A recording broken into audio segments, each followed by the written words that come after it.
Hello and welcome back to my channel. In today's video I will show you how to fix the Spirit Airlines app not working properly. So let's get started.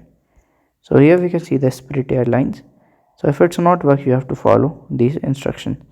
So the first is to tap on here, click on this I button. After that you have to go to the storage and clear the data. If it's work, then fine. If it's not work, you have to check for the update. Right, go to Google and search for the Spirit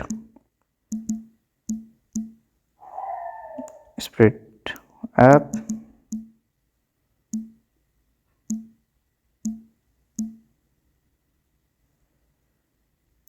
So at here we can see Spirit Airlines app. So then you have to install it and you can update it. So these are the solutions that you can do and fix it. So if you find this video helpful, make sure you like, subscribe and share the video. Thank you for watching.